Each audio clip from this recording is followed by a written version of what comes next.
대입 시청자 대동스틸 주주 여러분들 반갑습니다. 대동스틸 관련해서 여러분들이 투자하시면서 알고 계셔야 되는 중요한 이슈와 주가 영향을 미칠 만한 요소들 하나하나 전달해 드리는 멘토 이진욱입니다. 자, 대동스틸이 오늘자에도 좀 큰 폭의 상승이 나와줬습니다. 장 중간에 저가까지 좀 빠지긴 했으나 다시 한 번 더 고가까지, 전일 고가까지 아주 이쁘게 또 상승이 나와주긴 했는데 또 종가에 또 윗골이 그리면서 빠졌어요. 잠시 뒤 기술적 분석으로 함께 좀 파헤쳐 보도록 하겠고, 자, 오늘 또 대동스틸 올라간 이유들이 몇 가지가 있습니다.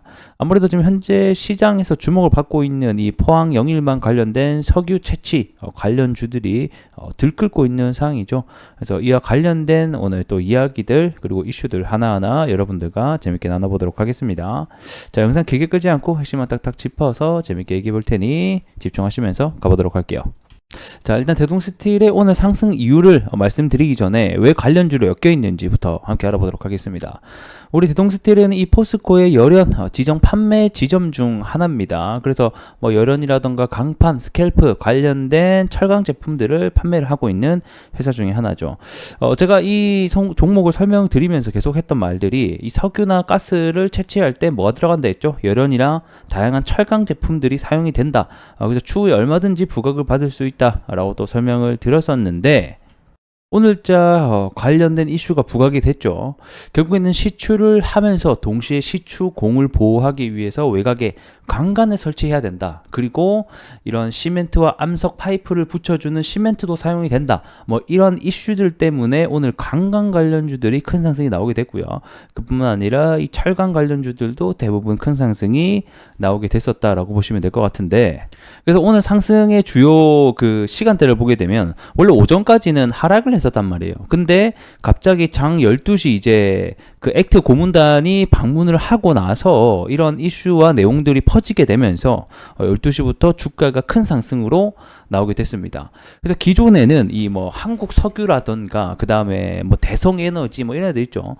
이런 가스와 그다음 석유 관련주들이 1차적으로 큰 상승이 나왔다가 그 뒤로 이제 광간, 철강 관련주들, 뭐 넥스틸이 오늘 상가를 가게 됐고요. 방금 제가 말씀드린 이 시멘트 관련주들인 이 고려 시멘트라든가 이런 회사들이 밑에 소재와 부품단에 있는 회사들이 크게 주목을 받으면서 상승이 나왔고, 이 대동스틸 역시 이 관련 철강 업계에 또 몸을 담고 있는 회사고, 이 무엇보다 대동스틸이 또 크게 주목을 받았던 게 이 포항 지역에 또 공장 지점을 하나 위치하고 있기 때문에 포항 관련주로도 또 함께 같이 엮이게 되면서 주가가 큰 상승이 나오게 됐었다라고 보시면 이해가 빠르실 것 같네요.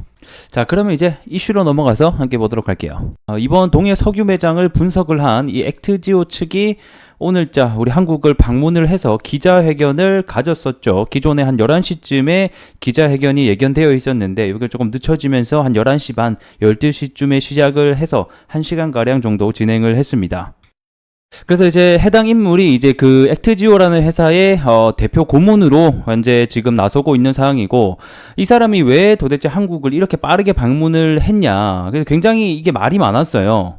이 윤 대통령이 석유 관련된 발표 직후 이후에 이 액트지오의 본사 주소가 이 미국의 이 다소 약간 허름한 어떻게 보면 가정집 같은 주택이라는 점이 좀 부각이 되면서 이게 지금 현재 액트지오의 본사의 전경이라고 합니다. 누가 봐도 약간 좀 가정집 같지 않나요? 그래서 이게, 그리고 종업인이 10명밖에 안 돼요. 그래가지고 이게 정말 신뢰할 수 있는 회사냐, 이런 데이터 가지고 우리 피 같은 이 세금을 넣어도 되는 거냐, 뭐 이런 의견이 굉장히 다양하게 나와졌고, 그리고 이런 의심들이 나오게 됐습니다. 그러다 보니까 이쪽 이제 액트지오의 대표가 직접 한국에 가서 브리핑을 통해서 내가 확인을 시켜주겠다, 이런 식의 어떤 상황 전개가 됐다라고 보시면 될 것 같고, 그럼 정말 이 양반을 우리가 믿을 수 있는가라고 보게 되면, 그래도 이분이 이 미국의 세계 최대 석유 기업인 이 엑슨모빌에서 꽤 오랫동안 근무를 하면서 이 다양한 광구라던가 석유를 캐낸 또 경험이 있다라고 합니다.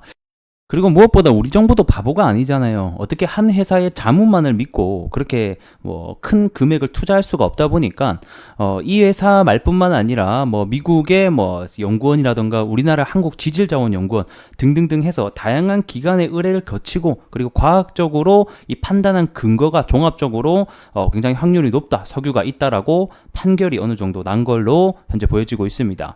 그래서 제가 봤을 때는 결국에는 아래에 석유가 있다, 가스가 있다, 없다 있다의 문제라고 보기는 어려울 것 같고요. 앞전 이 동해전 가스천을 캐올린 것처럼 그때 당시에도 가스가 있었고 석유가 있었거든요. 근데 문제가 뭐냐? 이 사업의 타당성이 정말 존재하냐?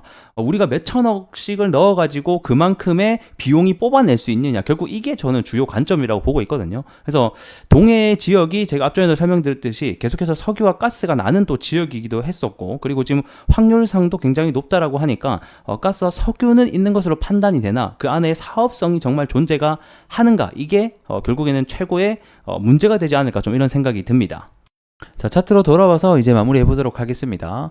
자, 기존에는 석유 회사들이 이번 포항 관련된 테마의 주도권을 쥐고 있었는데, 이제는 이 철강 소재 부품단 회사들이 주도권을 잡게 되었죠. 그래서 넥스틸이 우선 상한가를 갔기 때문에 얘네들이 추가 상승이 내일 또 나올 수 있다라고 하면 우리 대동스틸 역시 같이 좀 따라가는 흐름들이 나오지 않겠나라고 또 보고 있습니다.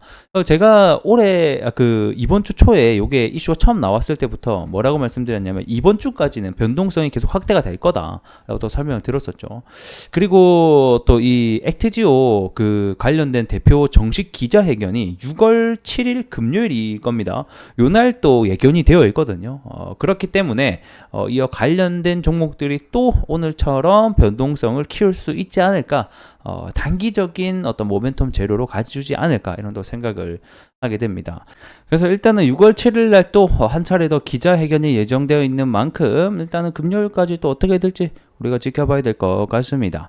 자, 오늘 영상은 여기까지 해보도록 하겠고요. 좋아요와 구독으로 큰 힘 주시면 감사하겠고, 전 또 다음 시간에 여러분들께 인사드릴 수 있도록 하겠습니다. 고맙습니다.